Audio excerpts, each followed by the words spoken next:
Assalamualaikum warahmatullahi wabarakatuh.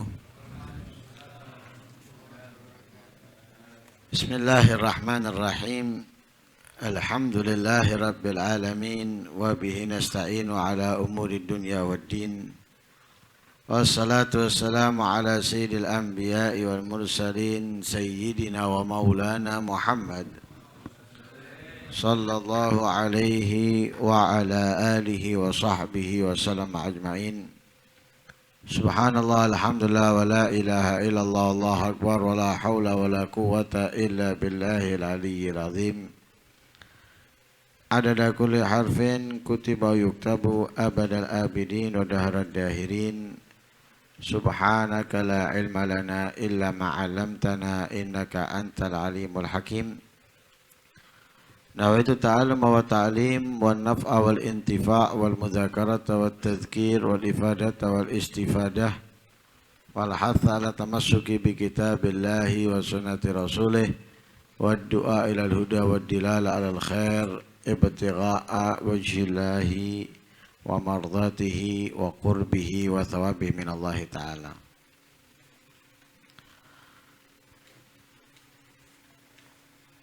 Malam ini kita tidak melanjutkan cerita daripada Nabi Yusuf alaihissalam. Karena ceritanya masih panjang. Pertemuan Nabi Yusuf dengan saudaranya, kemudian ayahnya yang mencium aroma Nabi Allah Yusuf dari pakaiannya yang dibawa oleh saudara-saudaranya, sampai pertemuan ayahnya dengan Nabi Yusuf. Nah, itu masih panjang. Nah, kalau kita lanjutkan sekarang juga nggak nututi. Ya, sekalian bersambung sampai tahun akan datang dalam keadaan sehat walafiat insyaallah. Nah, lebih semangat lagi insyaallah. Tapi tidak kalah pentingnya, dari malam ini kita membahas tentang zakat fitrah. Karena ini wajib kita ketahui. Sebagaimana Nabi SAW bersabda di dalam hadis yang semuanya kita hafal, talabul ilmi wajibun ala kulli muslimin. Mencari ilmu wajib bagi setiap orang muslim, tanpa adanya pengecuali. Semua orang Islam, siapapun dia, wajib mencari ilmu sekalipun dia adalah orang yang super sibuk. Jangankan yang seperti kita, yang super sibuk wajib mencari ilmu. Bahkan bukan yang sehat, yang sakit, atau bahkan yang tinggal beberapa saat lagi mati, wajib mencari ilmu dari ilmu yang wajib ia ketahui. Kalau tidak, haram, dosa. Makanya kadang kita beralasan capek karena kerja, atau tidak ada waktu dengan keluarga dan yang lain sebagainya, itu bukan alasan yang bakal diterima sama Allah. Ya apa, saya dari tadi pagi saya keluar kerja, saya pulang ya kepingin sama keluarga, istri dan anak dan lain sebagainya, kemudian nggak nyari ilmu gitu. Itu alasan yang mungkin diterima oleh teman kamu, tapi Allah nggak bakal mungkin nerima. kita ini diciptakan oleh Allah untuk ibadah. Ibadah kepada siapa? Kepada Allah. Lah mencari ilmu itu daripada kewajiban yang telah diwajibkan oleh Allah untuk kita. Lah kalau kita meninggalkan, berarti kita melanggar Allah. Makanya yang super sibuk pun tetap wajib mencari ilmu. Wah, Islam ini berat. Enggak berat Islam. Karena ilmu yang wajib dicari itu bukan semuanya. Bukan semua ilmu yang wajib kita cari. Tapi ilmu yang akan kita lakukan. Itu yang pertama. Atau yang kedua, ilmu yang sedang kita lakukan tapi kita belum mengetahuinya. Kita sedang melakukannya tapi kita nggak mengerti, maka wajib. Nah, adapun kalau perbuatannya itu tidak akan kita lakukan, nggak wajib. Contoh, haji. Haji itu kewajiban orang muslim untuk melaksanakannya. Tapi bagi siapa? Bagi yang mampu.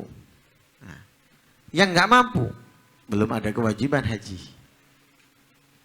Lah yang mampu pun dia baru atau wajib mempelajarinya kapan? Ketika mau berangkat. Tahun depan berangkat. Wajib dia pelajari. Kapan? Apakah dari sekarang? Iya enggak. Misalnya berangkat di bulan Dzulqa'dah. Dzulqa'dah berangkat. Syawal dia baru belajar, nggak masalah. Syawal dia belajar tentang rukunnya haji, ya. Kemudian kewajibannya haji yang diharamkan bagi orang yang ihram dan lain sebagainya. Berangkatnya baru Dzulqa'dah, nggak masalah. Berarti dia belajar, nggak apa-apa. Tapi dari sekarang, ya nggak apa-apa. Yang penting sebelum melaksanakan dia sudah mengetahui.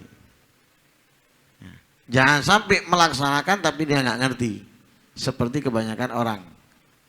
Sholat. Melaksanakan sholat. Tapi nggak ngerti dia. Ditanya, wis pokoknya ngono. Pokoknya ruku. Ya apa? Ya sing ngene iki ruku.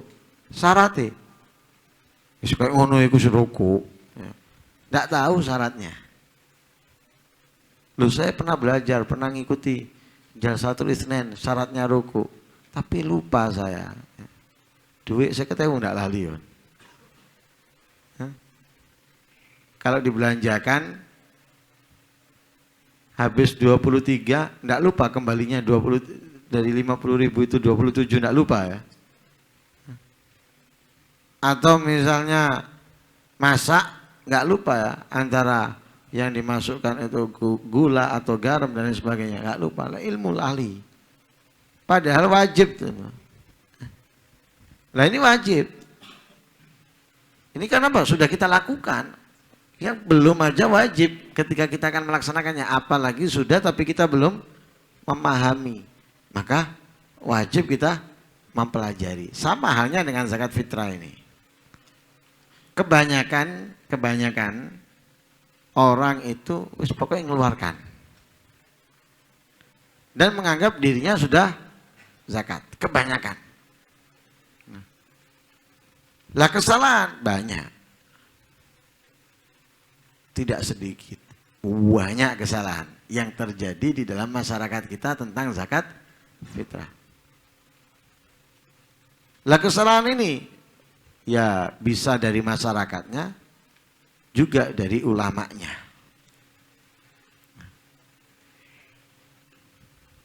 Jadi masing-masing punya andil dalam kesalahan. Terkadang musim-musim seperti ini atau hari-hari seperti ini tuh ulama di sekitar kita ini tidak mementingkan membahas tentang zakat fitrah. Sehingga dibiarkan berjalan apa adanya. Atau terkadang mereka juga mengikuti kebiasaan yang ada, adat yang ada. Entah mereka nggak tahu atau mereka nggak mau tahu. Antara mereka nggak tahu atau nggak mau tahu. Nah kalau nggak mau tahu, nama ulama dipakai dia untuk apa? Nama ustadz dipakai dia untuk apa? Ya ganti aja, jangan kiai, jangan ustadz, cak, mas, bro, dan yang lain sebagainya. Kenapa? Tidak ada manfaatnya. Apa manfaatnya? Nggak ada manfaatnya. Sedangkan membiarkan kanan kirinya, depan belakangnya nggak ngerti tentang yang harus mereka ketahui. Saya kasih contoh. Di antara kesalahannya,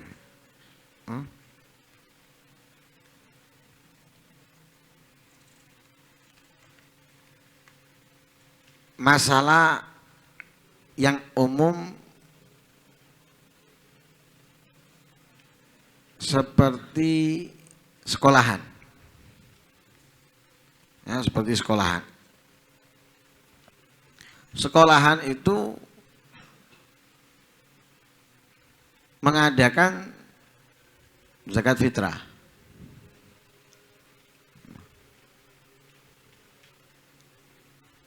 Siswa diperintahkan untuk bayar nominal tertentu yang ditujukan untuk zakat fitrah. Yang menyediakan beras pihak sekolah. Kemudian pihak sekolah juga yang membagi.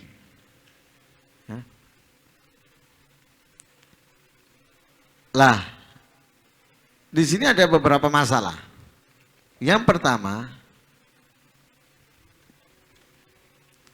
anak atau siswa memberikan uang ke sekolah. Kemudian pihak sekolah mengeluarkan zakat atas nama anak tersebut. Kan gitu ya. Pihak sekolah mengeluarkan zakat atas nama anak tersebut. Lah ini nggak benar. Kenapa?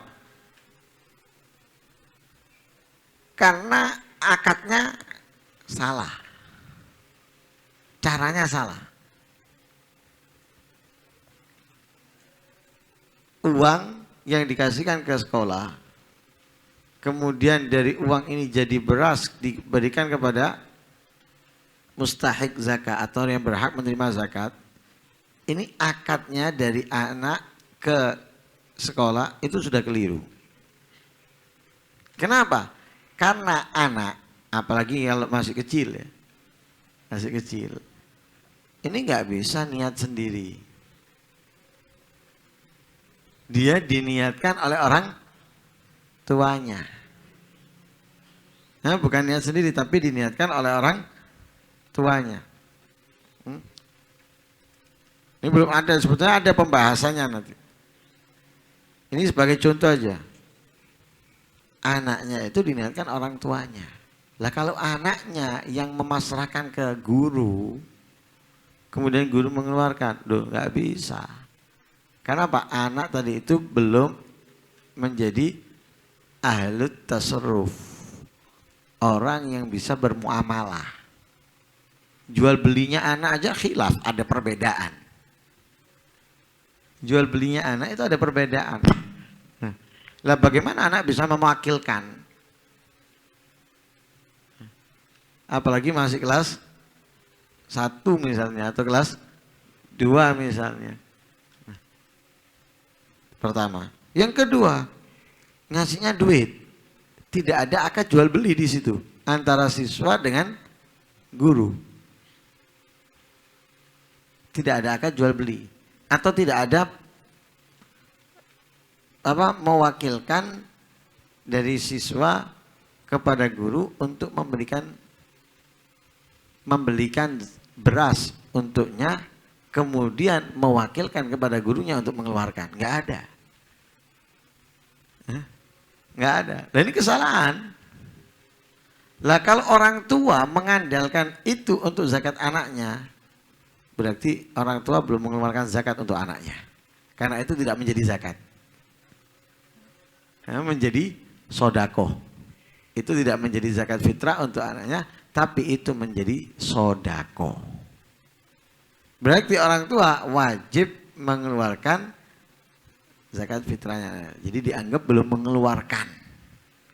Ya, dianggap belum mengeluarkan. Nah, ini masalah seperti ini banyak. Nah, lah, yang paling besar masalahnya itu dalam amil memang. Yang paling besar itu dalam amil. Sekarang ini setiap masjid menamakan dirinya adalah amil.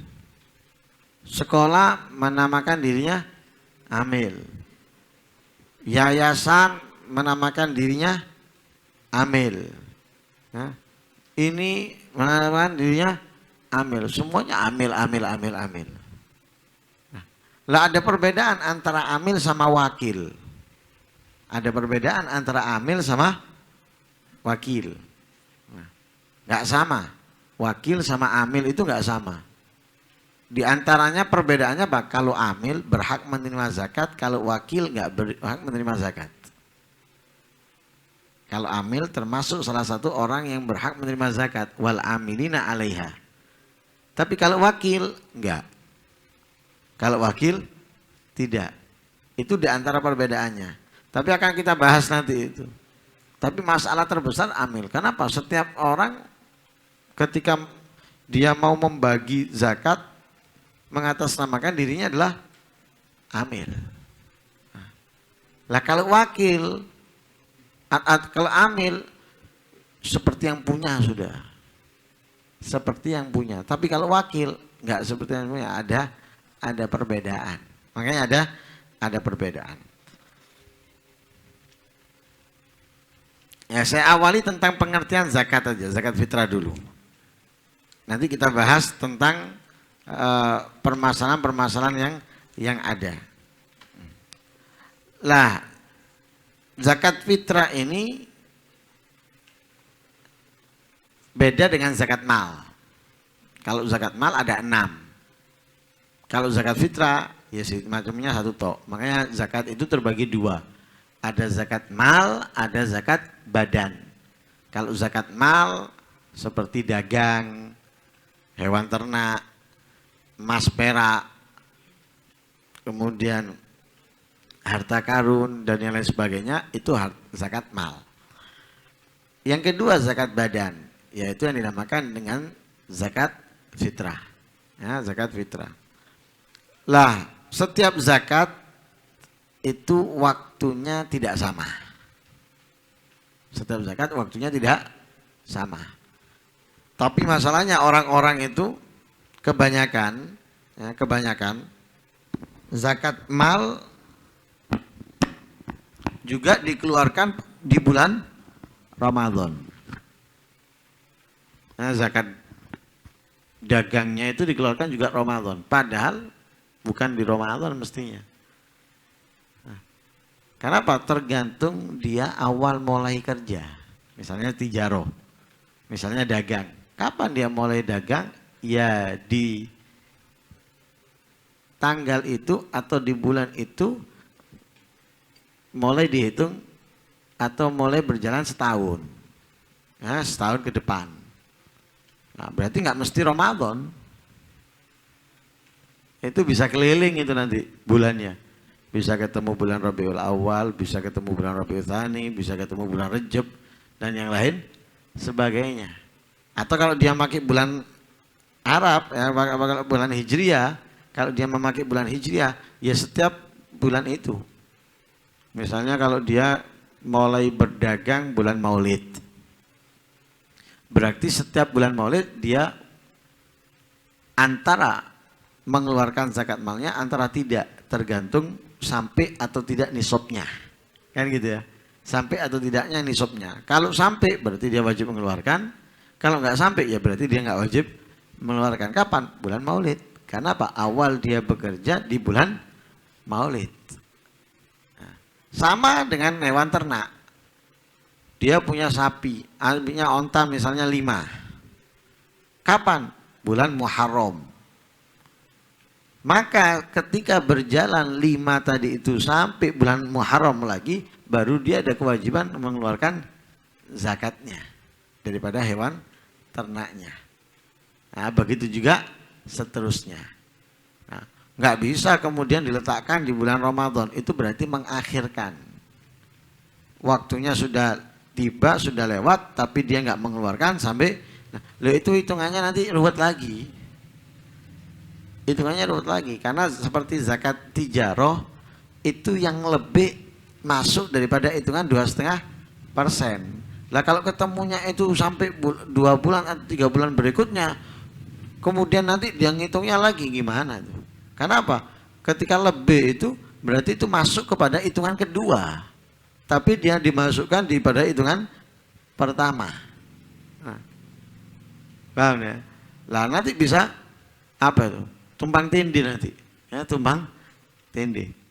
Nah, kalau zakat fitrah, zakat fitrah waktunya sudah apa? Permanen sudah. Ya.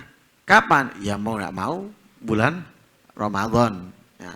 Makanya syaratnya zakat fitrah kewajiban ya, orang diwajibkan zakat fitrah itu syaratnya apa? Menangi Ramadan juga menangi Syawal.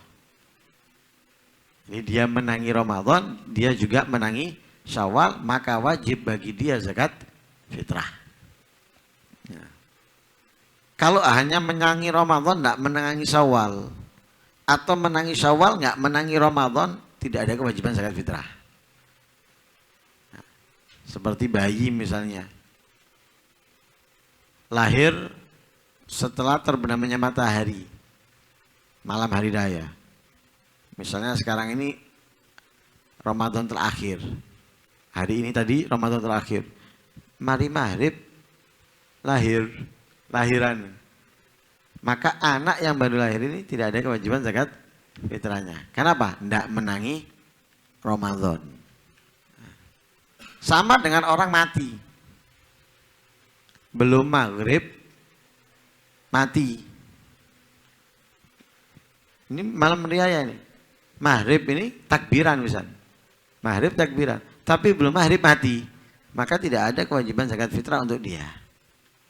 Kenapa? Enggak menangi Syawal. Jadi syaratnya orang wajib zakat fitrah itu menangi Ramadan, menangi Syawal walaupun sama-sama titiknya. Sedikit menangi Ramadan 1 menit, menangi Syawal 1 menit, mati. Misalnya ini. Wajib zakat fitrah atas baginya.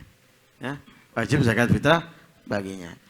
Lah zakat fitrah ini boleh dikeluarkan dari awal Ramadan. Jadi dari malam pertama Ramadan sudah boleh kita mengeluarkan zakat fitrah. Tapi kalau kita mengeluarkan zakat fitrah dari awal Ramadan, harus memerhatikan orang yang kita kasih. Apa yang kita perhatikan? Yang pertama, orang yang kita kasih tadi itu di malam hari raya masih termasuk orang yang berhak menerima zakat. Misalnya kita akan mengeluarkan di malam pertama atau malam kedua atau malam 15 Ramadan misalnya zakat fitrah. Maka kita harus tahu orang yang kita kasih ini. Di malam hari raya dia masih termasuk orang yang berhak menerima zakat. Kalau di malam hari raya orang ini sudah tidak berhak menerima zakat, maka zakat fitrah kita tadi itu jadi sedekah. Jadi sedekah. Berarti kita harus mengeluarkan lagi. Atau boleh kita ambil dari orang tersebut kalau ketika ngasih kita kasih syarat. Selama kamu masih berhak menerima zakat. Kalau enggak, tak minta balik. Kalau enggak, tak minta balik. Maka boleh kita meminta kembali. dikasihkan lagi, nah, kita kasihkan ke yang lain. Paham ini ya? Kalau kita mengeluarkan di awal Ramadan atau di pertengahan Ramadan, maka kita harus memerhatikan orang yang kita kasih itu masih orang yang berhak menerima zakat. Yang kedua,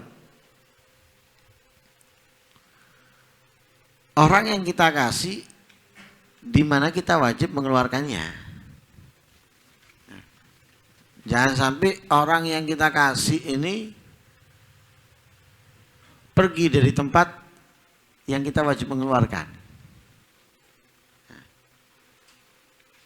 Walaupun ada pendapat, tidak masalah. Walaupun ada pendapat, tidak ada masalah. Tapi yang kuat, jangan sampai kita sudah mengeluarkan zakat fitrah, ternyata orang yang menerima zakat kita ini malam hari raya dia pindah sudah di daerah lain. Pindah di daerah lain. Maka kita wajib mengeluarkan zakat fitrah lagi. Paham ya? Wajib mengeluarkan zakat fitrah lagi.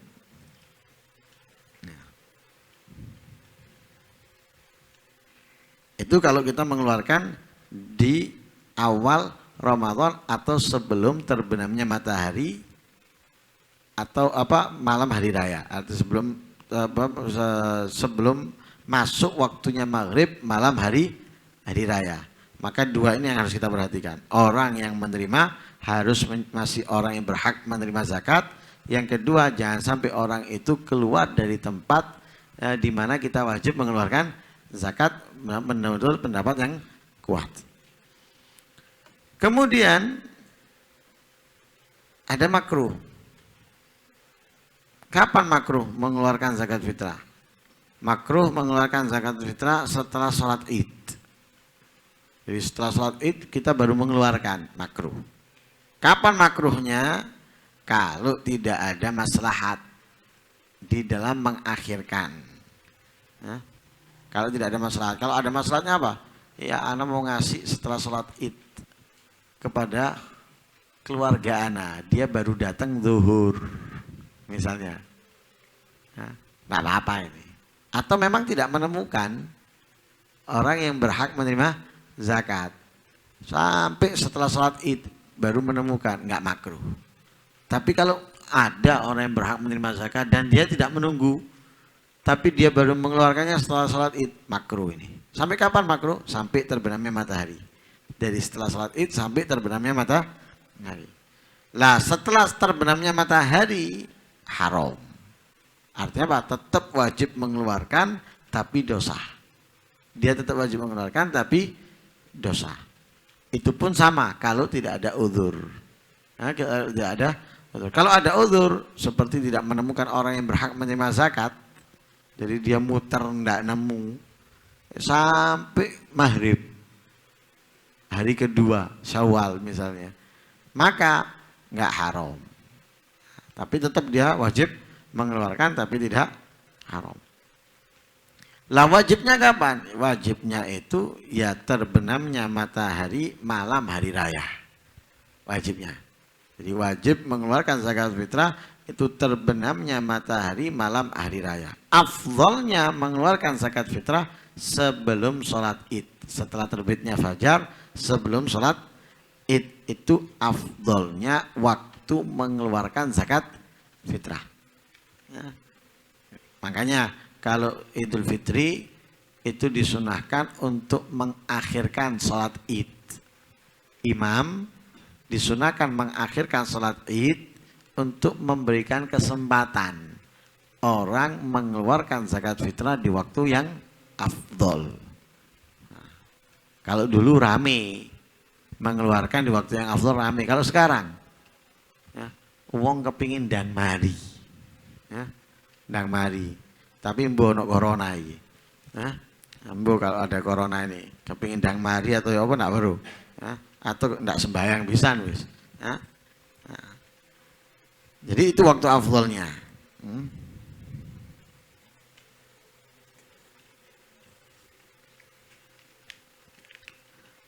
Lah kemudian yang kita keluarkan apa? zakat fitrah ini yang kita keluarkan apa? Nah, yang kita keluarkan adalah makanan pokok. Makanan pokok. Seperti beras, gandum, dan semisalnya. Nah, makanan pokok daerah kita. Misalnya kalau daerah kita misalnya beras, ya berarti kita wajib mengeluarkan beras. Berapa yang harus kita keluarkan? Yang harus kita keluarkan itu 1 sok. 1 sok itu kurang lebih 4 mud. Kalau pakai kilo itu untuk hati-hati 2,75. Lebih hati-hati 3 kilo. Jadi 2,75. Lebih hati-hati 3 kilo. 2,5 kilo itu rawan. Enak 27,5 atau 3 kilo. Nah, di bawah itu tidak bisa. Di bawah itu nggak bisa. Nah, ada perbedaan. Ada yang ngomong 2,5 kilo, ada yang ngomong 2,75, ada yang ngomong 3 kilo. Yang paling minim itu 2,5 kilo. Tapi itu rawan. Nah, makanya untuk hati-hati 2,75, lebih hati-hati 3 kilo. Nah, karena sok itu 4 mud dengan muddun Nabi. Nah, mudnya Nabi, kalau kita itu nggak ada yang tahu sekarang berapa. Perkiraan semuanya. Lah perkiraan kita ambil yang paling besar lebih aman. Ya, kalau kita nggak tahu pasti. Nggak tahu pasti 1 mudnya Nabi, 1 soknya Nabi itu 4 mud, 1 mudnya Nabi itu berapa, ya. Kemudian kalau 4 mud itu menjadi berapa, nggak ada yang tahu pasti. Nah, semuanya dengan perkiraan. Karena dengan perkiraan, maka kita pakai yang lebih besar itu lebih aman, ya, dalam berhati-hati.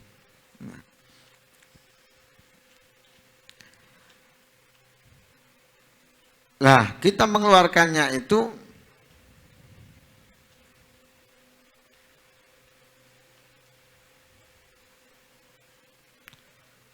makanan pokok daerah sekitar di mana kita berada, bukan makanan pokok kita.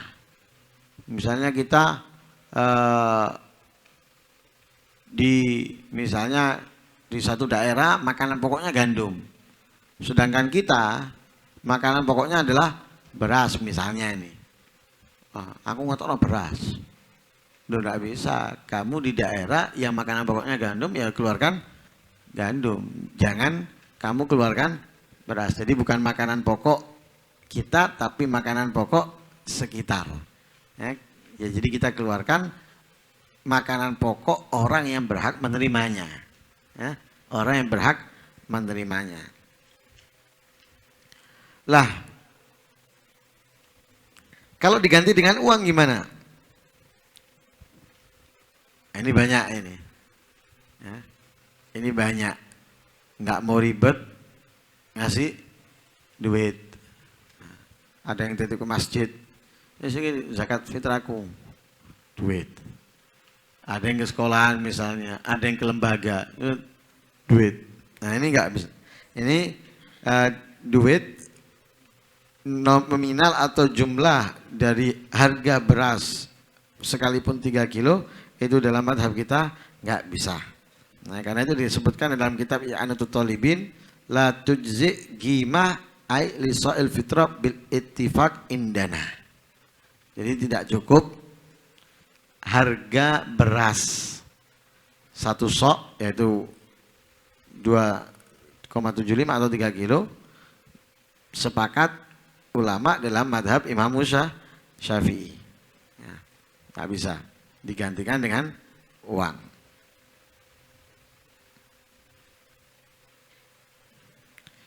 Tapi kalau madhab yang lain,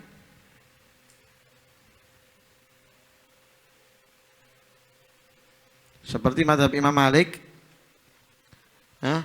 di dalam madhab Imam Malik itu boleh mengeluarkan dengan uang dengan harga daripada beras. Kalau menurut Imam Abu Hanifah atau dalam mazhab Imam Abu Hanifah boleh dalam bentuk uang senilai setengah sok gandum atau tepung gandum setara dengan 1.907 kilo. Jadi di samping zakat fitrah ditunaikan dalam bentuk beras, juga dapat ditunaikan dalam bentuk uang senilai beras yang harus dikeluarkan. Demikian menurut mazhab Imam Malik. Sedangkan menurut mazhab Abu Hanifah, zakat fitrah dapat ditunaikan dalam bentuk uang senilai setengah sok dan lain sebagainya. Nah, ini disebutkan juga dalam kitab I'anah. Tapi makruh di situ disebutkan. In akhraja qimata sa' darahim au dhahaban fa innahu yujzi ma'al karoha. Nah, boleh tapi makruh. Dalam madhab lain.